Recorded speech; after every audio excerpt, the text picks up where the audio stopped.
Ребята, всем привет! Сегодня у нас обзор нового внедорожника БАУ 212, и мы с города Якутска сейчас направимся к Ленским столбам. Это получается 170 километров отсюда. Тест-драйв БАУ 212 взяли с фирмы Колми, город Якутск. В этом году в фирме Колми в городе Якутске открылся новый автосалон фирмы БАУ 212. Данная утилитарная техника является абсолютным внедорожником, комфортным салоном, комфортной ездой как по городу, как по дорогам. Также достойно будет чувствовать вне дорог, потому что машина имеет передние и задние мосты, 218 лошадиных сил, турбированный двигатель, 8-ступенчатая коробка автомат доставит вам массу удовольствий. С начала продаж данной техники в Республике Саха-Якутия уже более 20 довольных клиентов.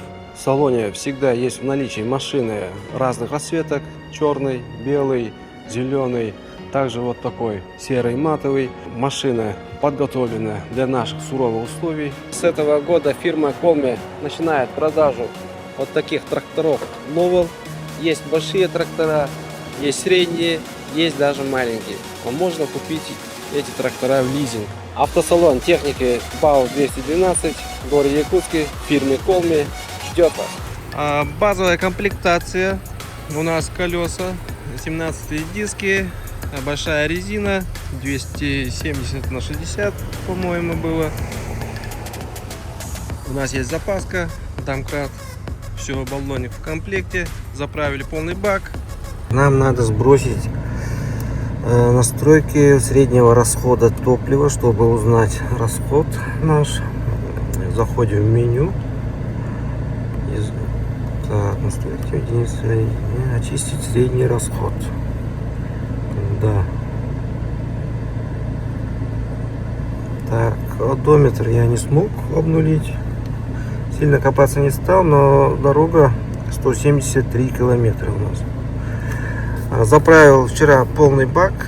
Это у нас бак на 80 литров. И теперь начинаем движение. Выезжаем с города Якутска на юг, Покровский тракт. И первый на сторону города Покровска. Покровск отсюда где-то 70 километров, если не ошибаюсь. А в те края мы еще никогда не были. И сегодня мы все это посмотрим все вместе с вами.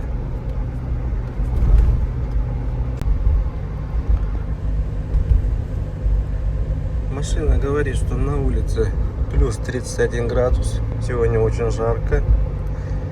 Лето еще не закончилось. Кондиционер справляется на ура. В салоне прохладно. На этой машине одна печка. Климат-контроль. Раздельный климат-контроль. Говорят, зимой жарко, летом холодно. Короче, комфорта по климату хватает. Выехали из города. Здесь у нас новый асфальт, новая дорога. Вот эта дорога должна вести до нового Ленского моста, который строится. И скоро вот эта хорошая дорога закончится вот там. И дальше поедем уже по старому асфальту. Так, скорость 100 км в час, обороты 1,8. Потому что тут стоит 8-ступенчатая коробка автомат.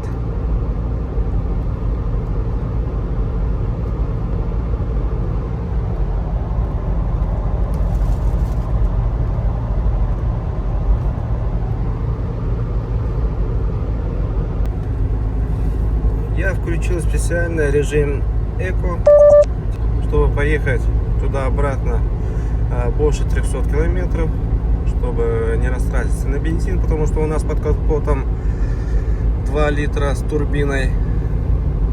И вот в такой манере езде бортовой компьютер нам сообщает, что расход 12 литров на сотню.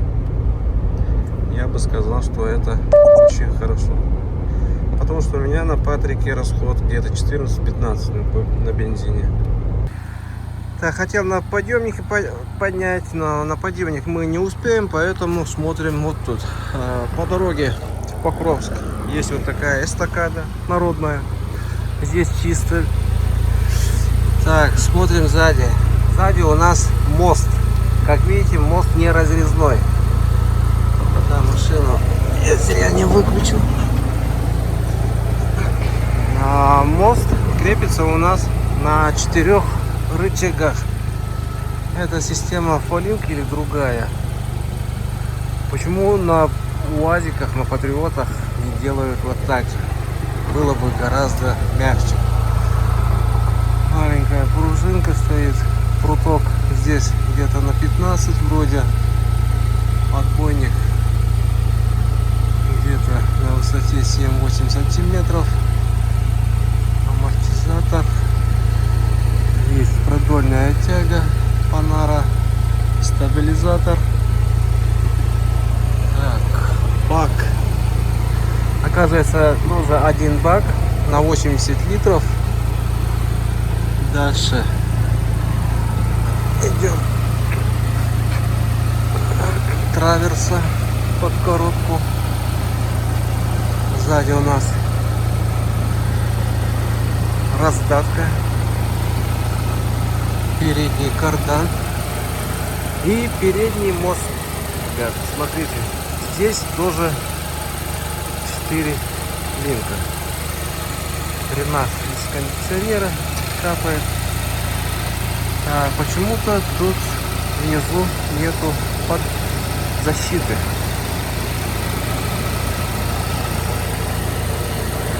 Возможно, они сами сняли. Это машина от тест-драйва.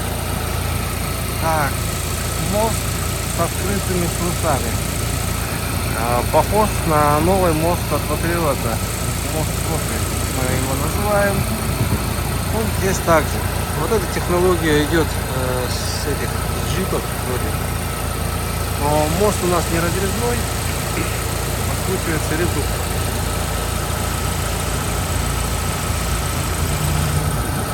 Дисковые тормоза спереди и сзади у нас. Ну, я думаю, больше снизу смотреть ничего. Кангаласский улус. Мы должны поехать дальше. Это получается у нас Табагинский мыс, очень высокая сопка. И вот эта гора идет до реки Лена.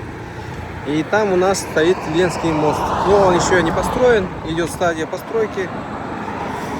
Скоро, наверное, будет мост или нет. Поживем и увидим. А пока вот такая красивая большая стела, Кангаласский улус.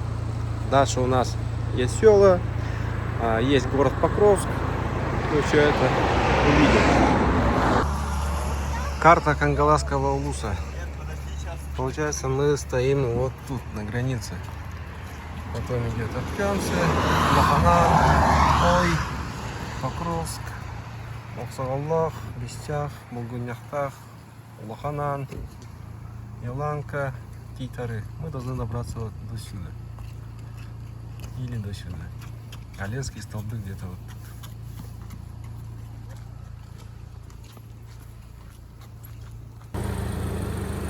Вот такая красивая стелла есть. Рыцарь на коне.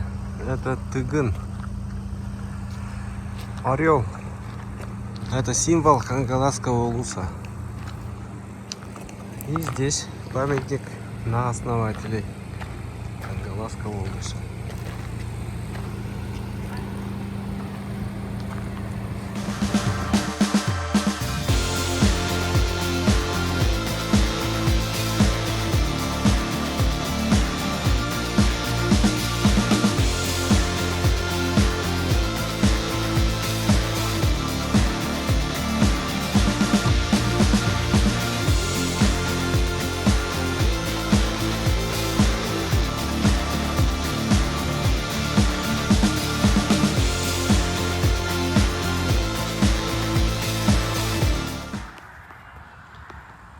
Остановились в этом парке около Октябрьцев.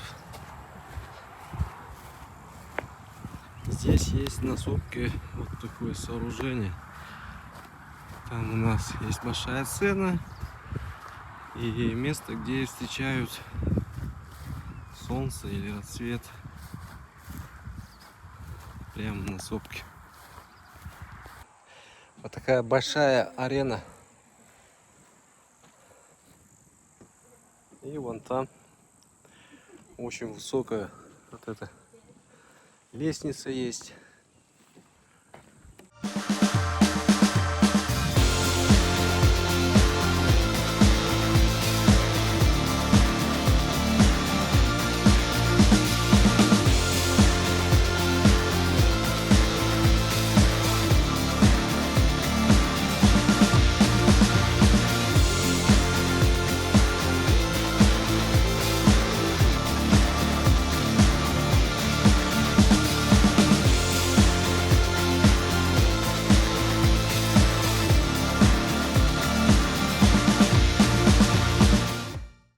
Едем на внедорожнике. Нам надо было показать внедорожные качества вот этой машины. Но где? Где нам найти бездорожье? Место называется Ортодойдо. Здесь есть зоопарк. Но мы тут останавливаться не будем, потому что мы когда-то тут были. Много машин стоят, кафешки, шашлычки. И здесь есть колесо обозрения. Это старое колесо от городского парка. Привезли вот сюда. Мы едем дальше.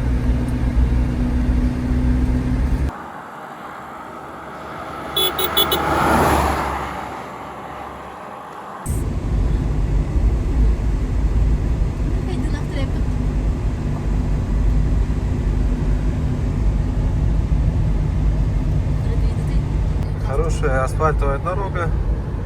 Я включил круиз-контроль. Машина сама едет. Но это не удивительно, потому что круиз-контроль есть у меня даже на Патрике. Сейчас поднимется на горку. Почему он скорость теряет?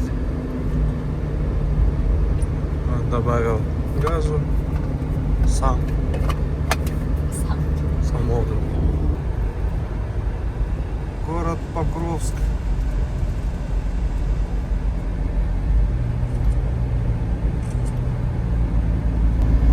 Каждые почти 10-20 километров такие эстакады.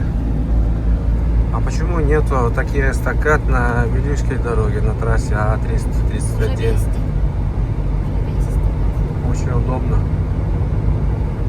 Вот он, город Покровск. А мы должны поехать еще дальше.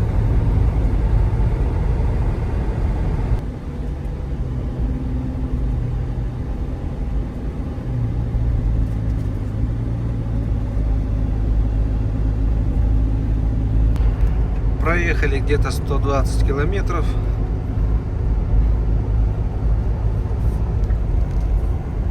Так, режим экономичный. Расход корректируется с километражом. Вот сейчас уже 13. А доходило, когда мы выехали с города, где-то на 30 километров, там доходило до 4,7. Там с обгонами. А вот сейчас вот в таком равномерном движении по трассе. Бортовой компьютер нам говорит, что это 13 литров. Обороты 1,5, 1,7, скорость 90, 100.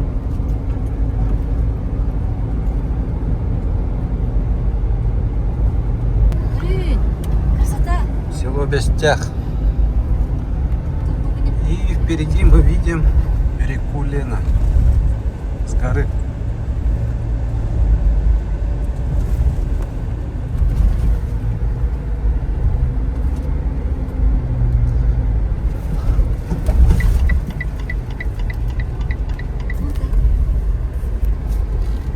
Такие неровности асфальта ходовка проглатывает очень хорошо, не выбрасывает, не прыгает. как Патрик. Раз. Ой.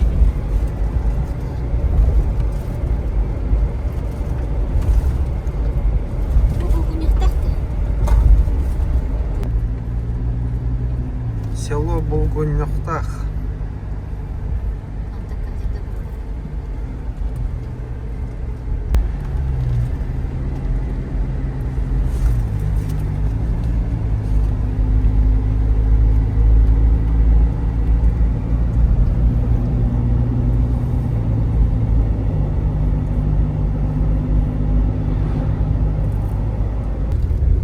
После Булгуньяктаха асфальт заканчивается и начинается вот такая грунтовка. Основные речные туры на Ленские столбы, оказывается, начинаются именно здесь, села Булгуньяктах. Но там ценник очень дорогой, поэтому мы решили поехать до Титары, потому что мы едем дикарем на своей машине. Да, с семьей. Говорят, там лодки, ну, отсюда лодки, сколько? 25-30 тысяч аренда лодок. Ну, там экскурсия, много локаций, Бизонарий, там Тукула на песке, какие-то скальные рисунки, говорят. Сами били. Вот мы едем по грунтовке, и местами есть гребенка с глубокими ямками. Не маленькая вот такая, а конкретно бы, например, как вот покажи тут дорогу. Мы сейчас уже проехали эти глубокие гребенки. Вот, например, вот такие вот.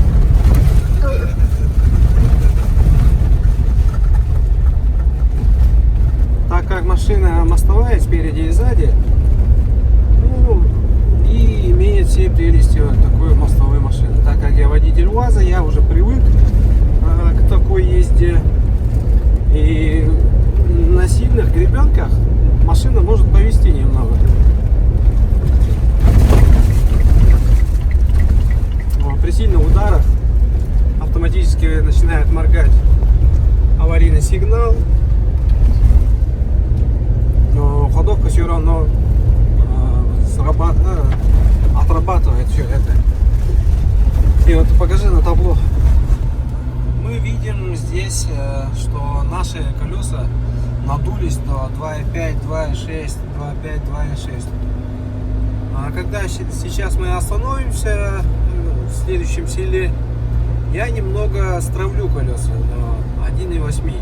Потому что на Патрике езжу я именно на таком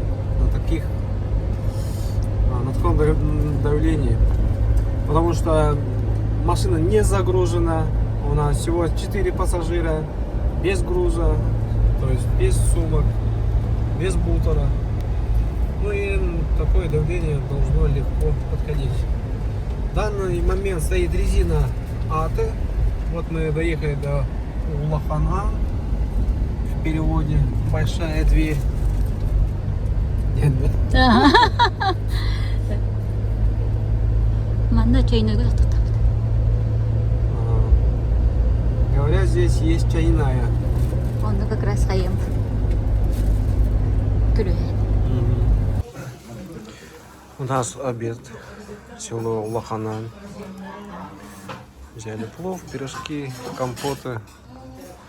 Потратили 1000 рублей.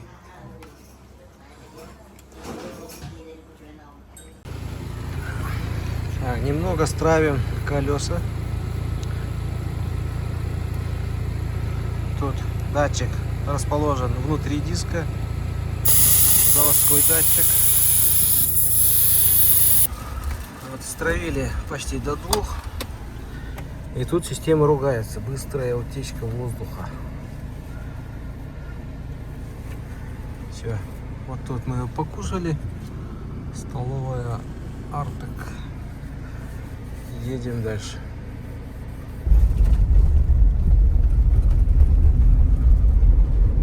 Тут дорога, так сказать, не очень.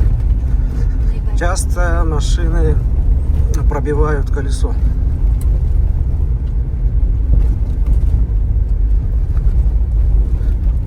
Но у нас стоит АТшка большая.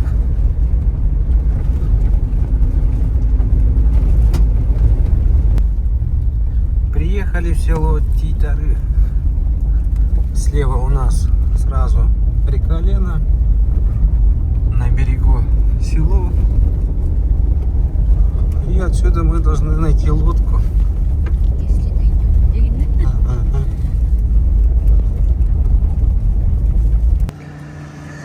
Вот лодочная станция у Титары. Здесь 3 лодки приехали и уже уехали. 4-я. Там еще едут. Пока еще мы не нашли. Тут берет начало вот этих ленских столбов вроде. И надо еще поплыть вон туда.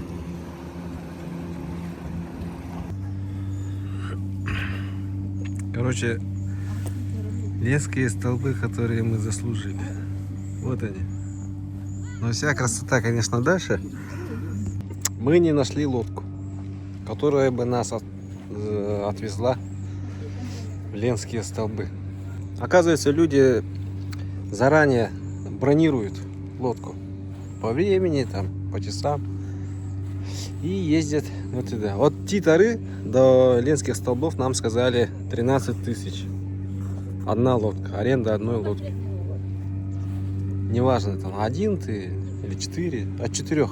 Там 4-5 человек помещается в такой катер. И они отвозят ленские столбы. Но тут около десятков лодок приходило и уходило. Мы спрашивали, но были все заняты. Кто-то едет на ленские столбы, кто-то едет дальше на Синские, дальше еще куда-то. Ну, заказов, оказывается, у мотористов много. Так что мы решили сейчас идти обратно, потому что время уже почти 6 часов. И нам надо уже обратно. Надо было рано приехать. Короче, мы уже собрались домой, выходили из деревни, и там висел баннер, ну, с номером там лодки, типа рекламы. Туда позвонили и сказали, человек сказал, что уже готов отвезти, поэтому мы приехали обратно, и теперь мы едем на ленские столбы.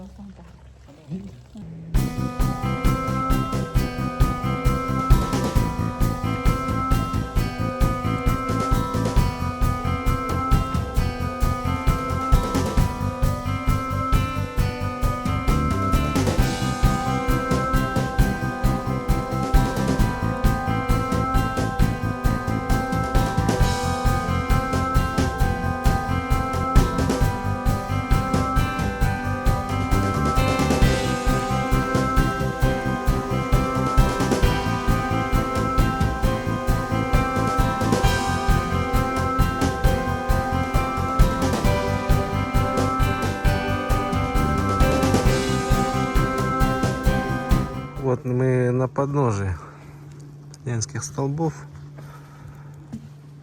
И сейчас потихоньку будем идти туда, кажется. Ленские столбы, национальный парк. Вот они.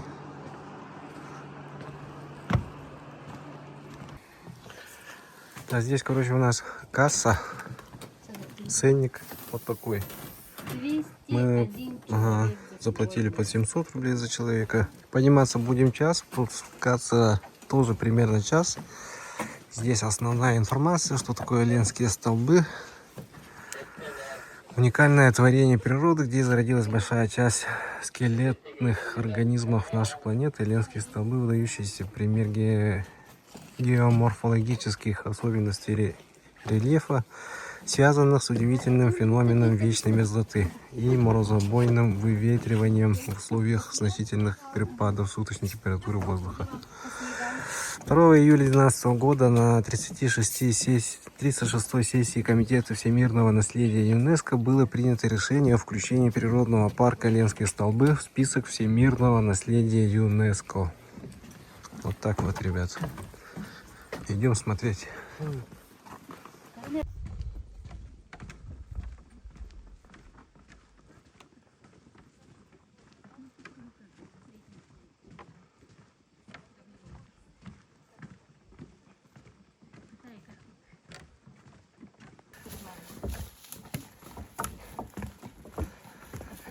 Здесь у нас есть местный гид.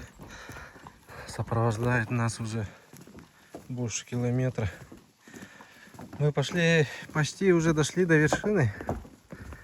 Прошли 2000 метров. Устали. Вот и вершина. Внизу река Лена. И мы наверху Ленских столбов. А тут, кажется, будет смотровая. Вот конечная остановка, смотровая. Здесь невероятный вид. Великая река Лена. И тут Ленские столбы.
Весь путь наверх идет вот по такой удобной дорожке. По бокам перила. Там, где высоко, лестницы. Сделали очень хорошо. Да. Это вам не то, что вот шагать вот по такому. Это намного легче. Да. Есть места для отдыха, 9 точек. Мы потратили время около часа на подъем. Было немного сложно, но в местах отдыха мы сидели, отдыхали, дышали минуту-полторы. Наша лодка уже ждет нас внизу. Ой. Вот такие дела, ребят. Мы сколько до этого гуляли по свету. За границу, в Китай, Таиланд, Турция, куда, Египет. Но никогда ни разу не были на своих родных Ленских столбах. Вот в этом году решили сходить. И вы сходите, приходите, работая зимой и летом. Республика Саха-Якутия. 7-е чудо света. Всем пока.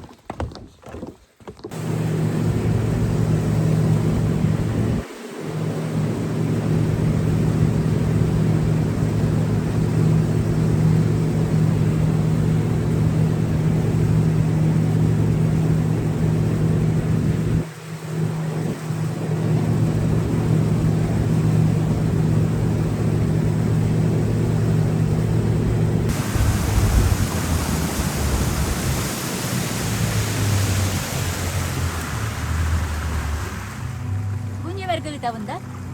Сбербанк? Давайте в темное время суток я покажу, что здесь светится. Так, открываем машину. Садимся.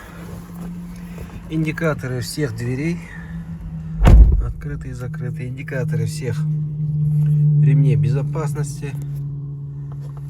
Заводим.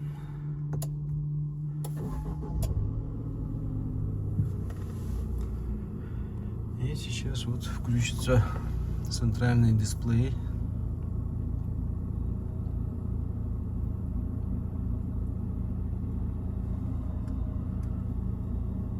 Фирменные фары 212.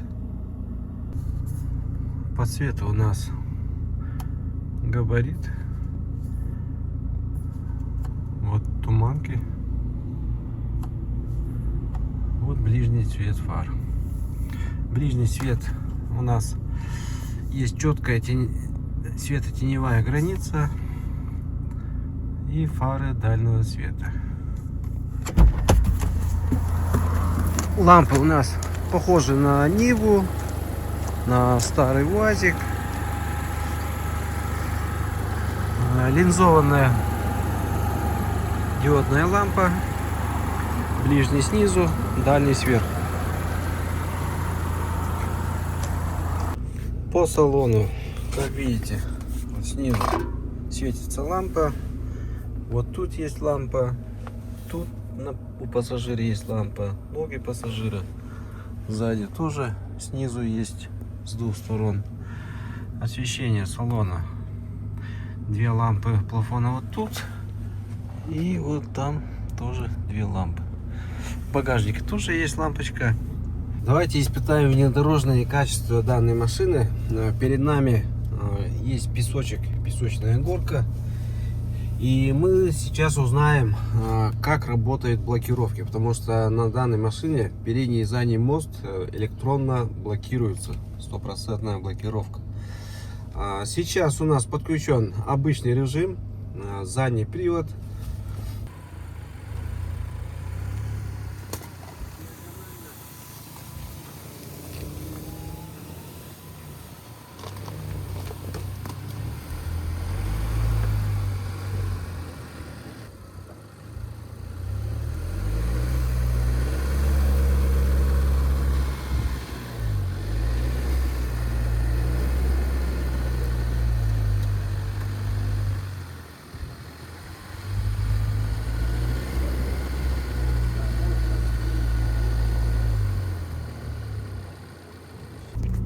Вот эти нижние кнопки у нас управление трансмиссией, повышенная задняя передача, полный привод и пониженный. Здесь у нас задняя блокировка, здесь у нас передняя блокировка. Чтобы включить все блокировки, нам надо сначала перейти режим 4H, а потом на пониженную. Чтобы перейти на пониженную, селектор должен стоять в положении нейтраль. Дальше включаем заднюю блокировку и включаем переднюю блокировку. Все, у нас машина 100% блокирована.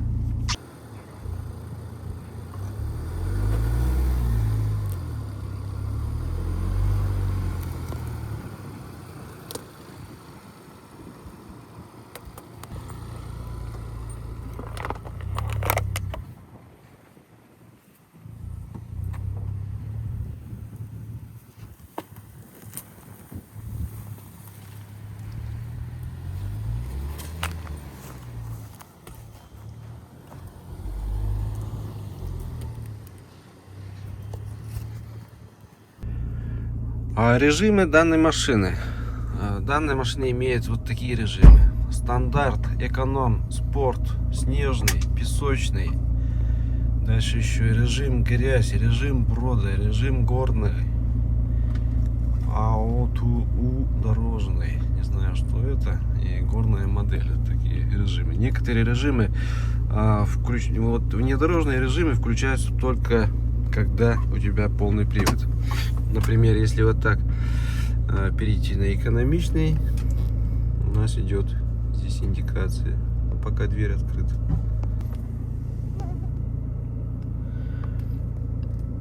Стандартный режим, режим экономичный, спортивный, снежный. Вот уже начиная с песочного, режимы работают только тогда, когда у нас подключен режим 4 ВД, режим брода, режим грязь. Так, песочный режим. Этот режим автоматически выводит машину из песка. Внешний вид машины очень бросается в глаза. Когда едешь по улице, люди оборачиваются, смотрят. Очень интересный вид.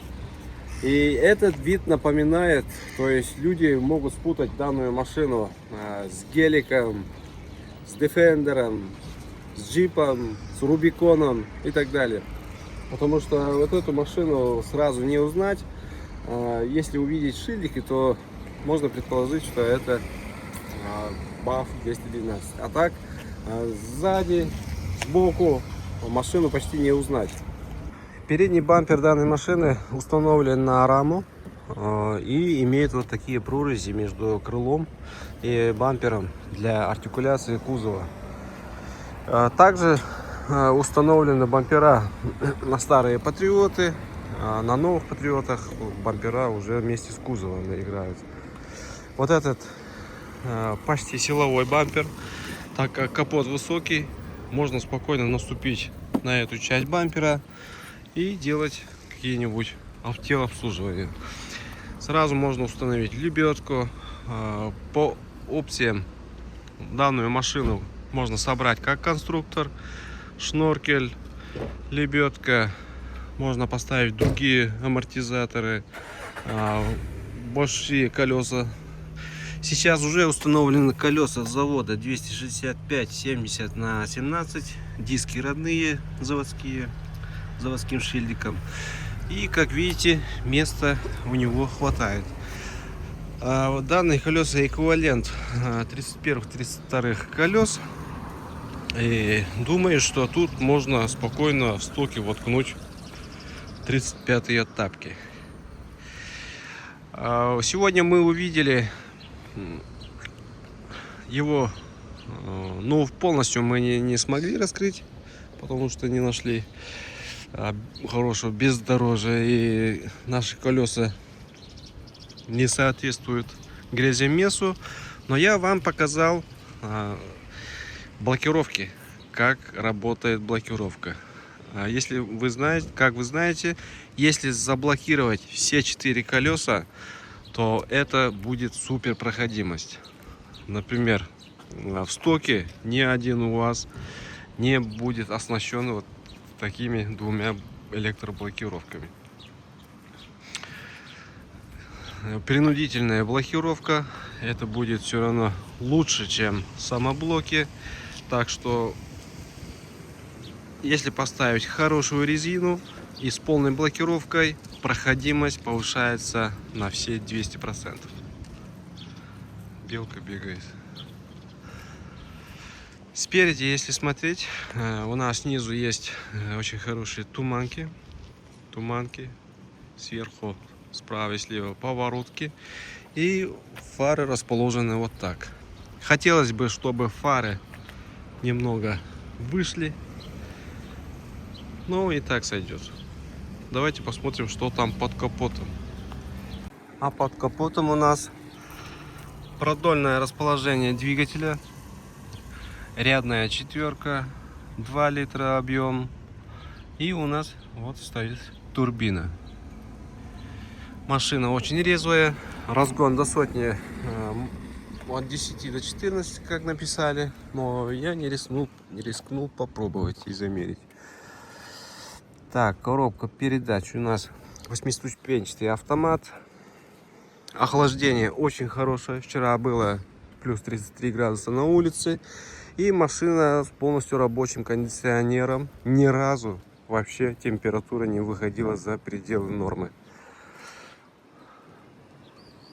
Из особенностей трансмиссии я заметил, здесь задний кардан имеет шрусовое подключение. То есть обычно мы видим крестовины, а здесь у нас задний кардан полностью из шруса. Передний кардан крестовины, а задний шрусы. С внешнего вида что мы добавим? Вот, релингов нету, Но зато есть у нас вот такие, можно сказать, водостоки, в которых легко можно установить любой большой багажник. Данная техника относится к утилитарным внедорожникам, то есть комфорт в салоне, комфорт при движении по трассе, также полноценно готова к бездорожью. Можно в любую тайгу, в любую экспедицию. Машина не такая большая в габаритах. Вот эти крылья, думается, что они могут быть хрупкими, но на ощупь они очень жесткие. Я думаю, они выдержат. Есть более богатые комплектации, подготовленные к внедорожному съезду. Так что можно тюнить до бесконечности вот данную машину. Будем смотреть салон, и начнем мы это с багажного отсека. Дверь багажника, она большая, но закрывается очень легко, открывается также очень легко. Например, мой Патриот, с начала завода она была жесткая, она не закрывалась. Постоянно надо было хлопать 2-3 раза, чтобы закрыть. Багажник, как видите, не самый большой, хотя машина в длину имеет 4,70 метра, 4,7 метра, но смотрите, багажный отсек, он не такой уж большой. Например, у меня багажник в 2 раза больше, но тем не менее здесь поместится очень много багажа. Заднее сиденье, естественно, можно положить.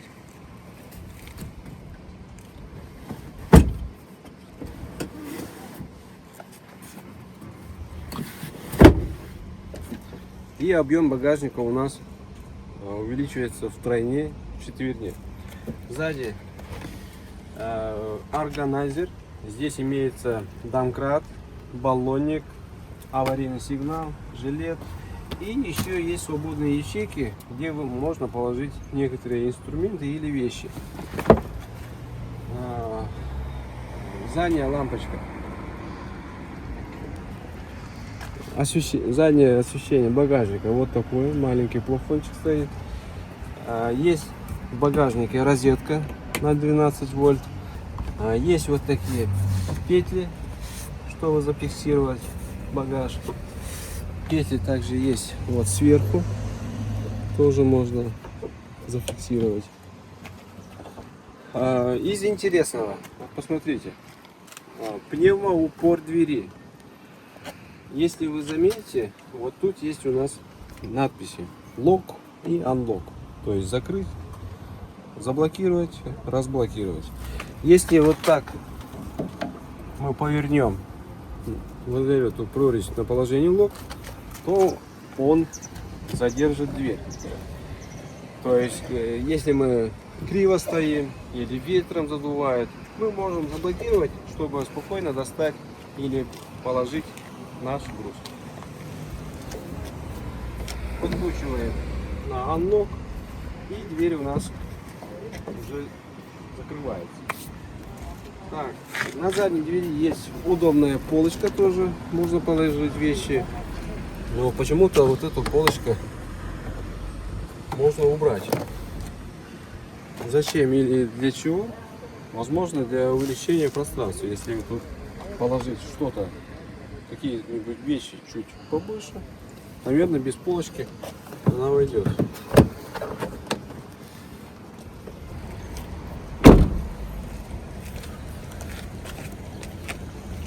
Сзади на задней двери есть вот такой пеначик.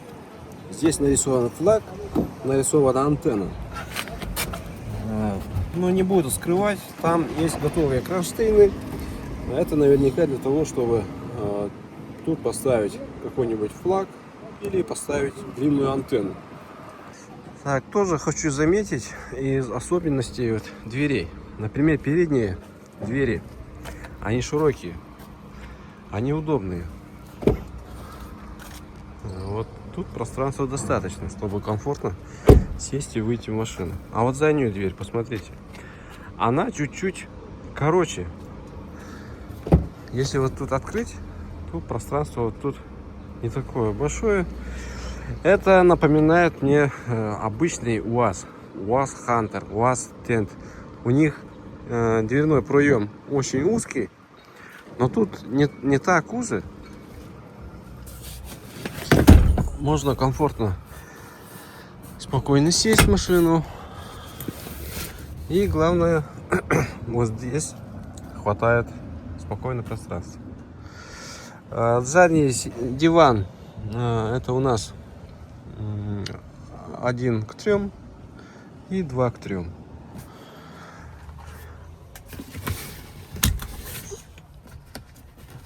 Вот здесь есть удобный подлокотник, кожаный салон. Где-то нижняя часть вроде не откидывается. Во всех сиденьях есть датчики ремня. Если тут пассажир сидит без ремня, то система сразу оповещает. Так, сзади у нас один динамик. Закрытие, открытие. Кстати, да. Тоже хочу заметить, что заднее стекло опускается на 100%. То есть тут стекло не мешает. Например, у меня на Патриоте стекло останавливается вот в этом уровне. А тут получается 100% открывание. И это огромный плюс. Что имеют задние пассажиры? Обдув средний, кармашек маленький, 2 зарядника на Type-C. Также вы видите прорези, печки, которые обдувают ноги задних пассажиров. Там тоже есть, и вот тут тоже снизу есть. Так, задняя спинка имеет положение 1, положение 2, положение 3, положение 4, положение 5. 5 позиций. Очень удобно задним пассажирам.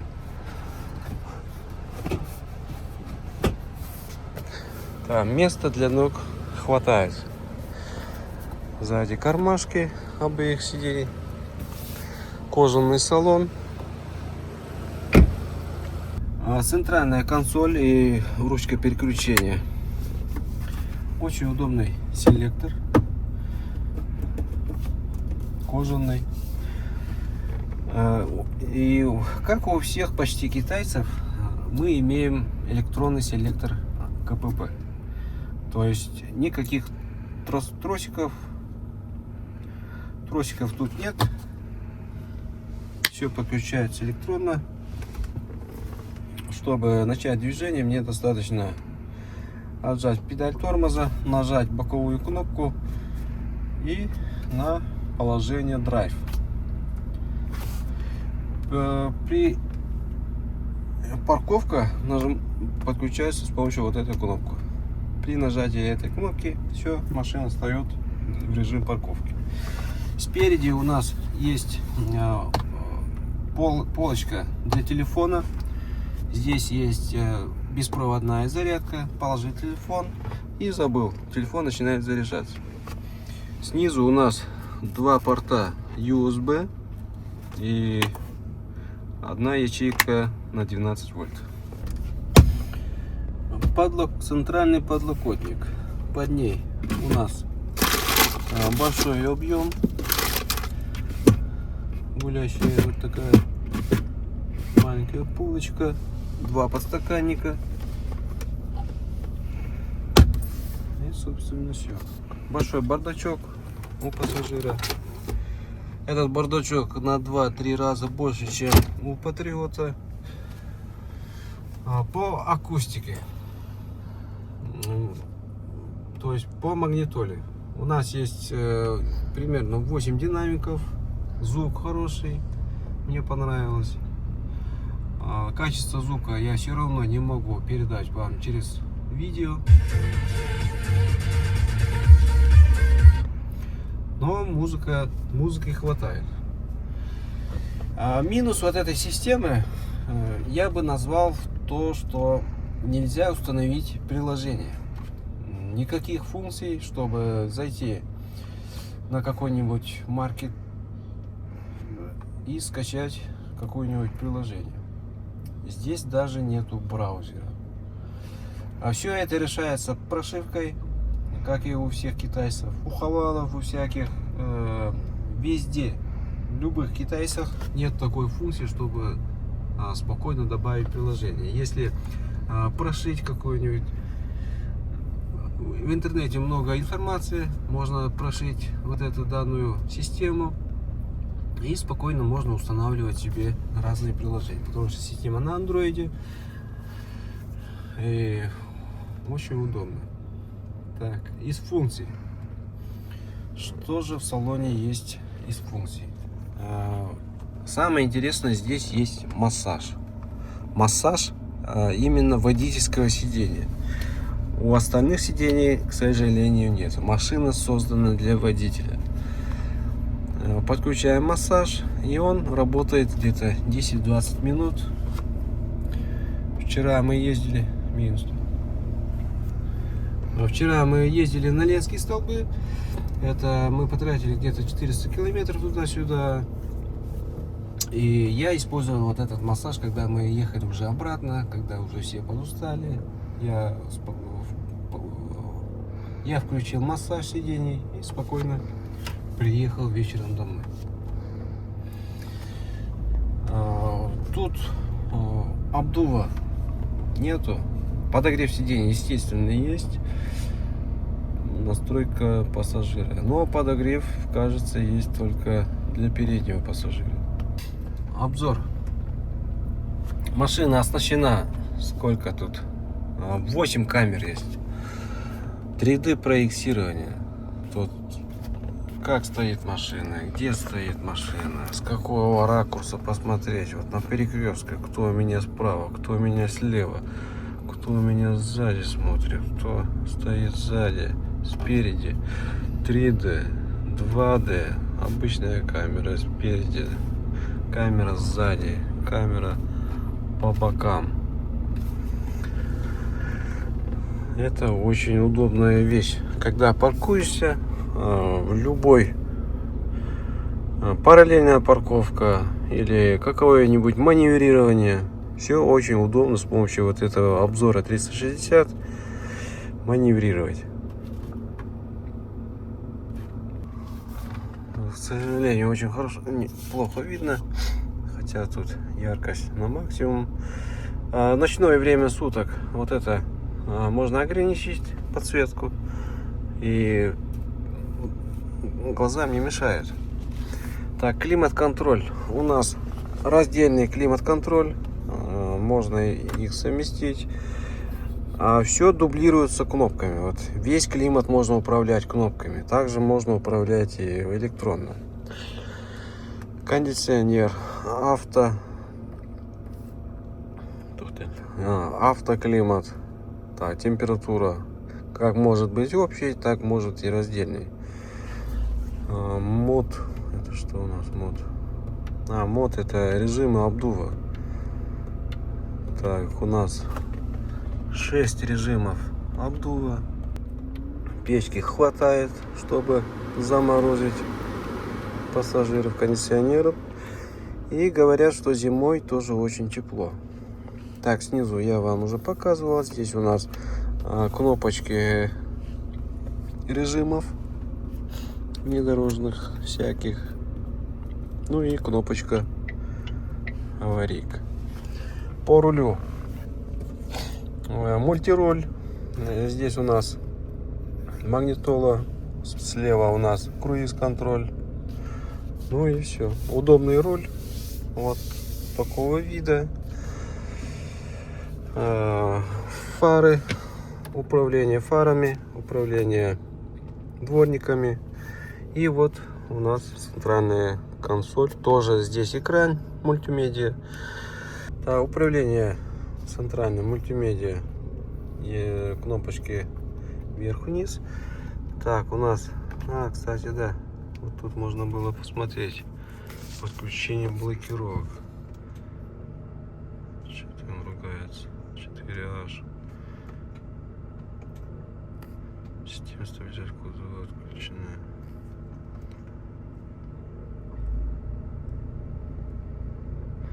Ну вот, тут индикация. Если мы подключим пониженную передачу и заблокируем переднюю ось, вот тут будет зеленая лампочка. Но у нас снизу тоже есть индикация, поэтому включать мы не будем. Так, дальше по настройкам. Трансмиссия. Тут у нас колеса, датчики внутри колеса, так что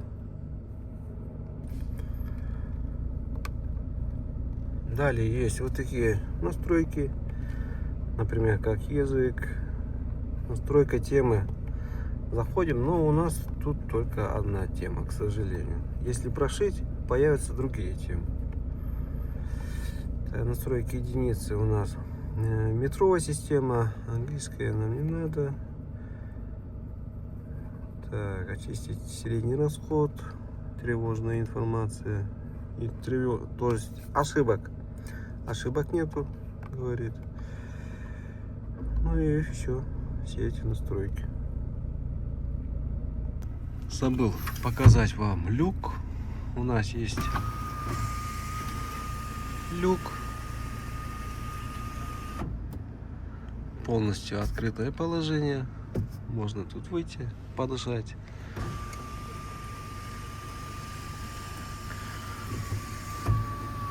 Просто открыть-закрыть, и можно также просто вот так приоткрыть. Вот. ГЛОНАСС. Плафона я вчера показал. Это что? Подсветка дверей какие-то. Так, что еще? Ну тут корректор фар у нас есть. Также можем управлять зеркалами. Зеркала очень хорошие, зеркала большие. Также они не дребезжат, как у меня на Патриоте. Очень хорошо показывают. По салону у нас кожаная торпеда.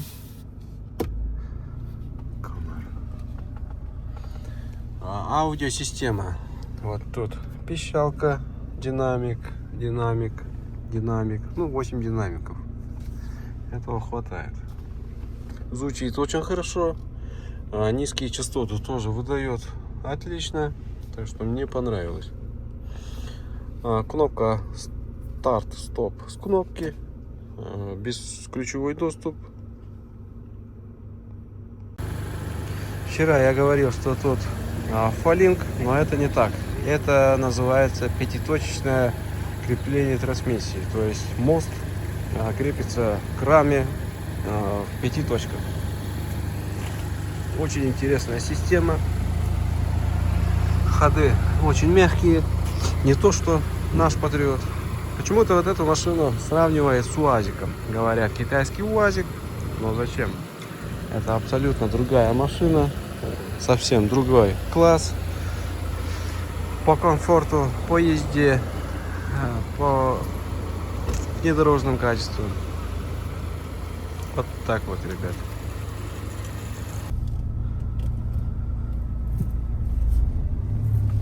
Так, по АКПП. Здесь у нас автоматическая коробка Костюрды. Мы можем переключиться на механику. И вот так мы можем менять передачи. Это очень будет удобно на бездорожье, двигаться по бездорожью. Можно раскрутить двигатель до отсечки спокойно, без переключения. Ну, обычная езда на драйв — это одно удовольствие.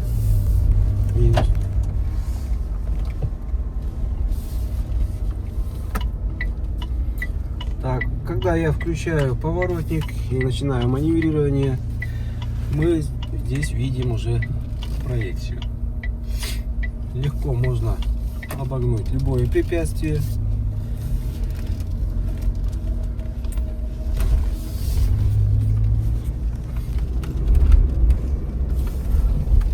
«235 лошадей» дает очень большой запас мощности на обгон, на ускорение. Хотя машина имеет вес 2 тонны, по паспорту вроде 2,150. Это почти как УАЗ Патриот. УАЗ Патриот тоже по паспорту весит 2,100.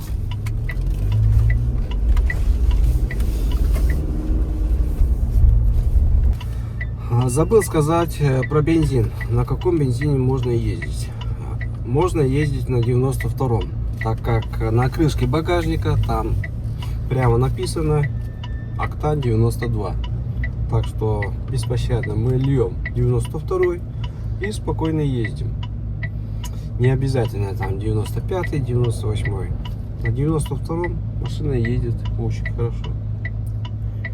То есть на этом, на 92-м не должен ездить данная машина. Инжекторный обычный двигатель простой. Никаких там мудреных систем нету. Турбина справляется с любой нагрузкой.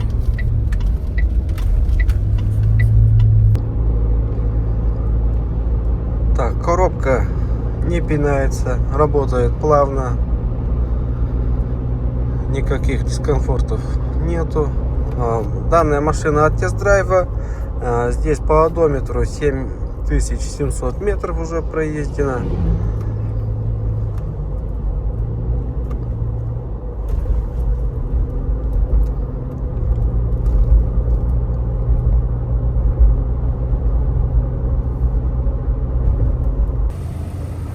Сиденье с электроприводом. Все регулируется с помощью кнопок.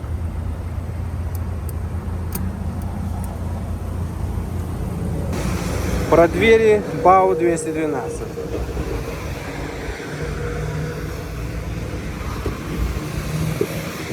Очень мягко открываются и также мягко закрываются.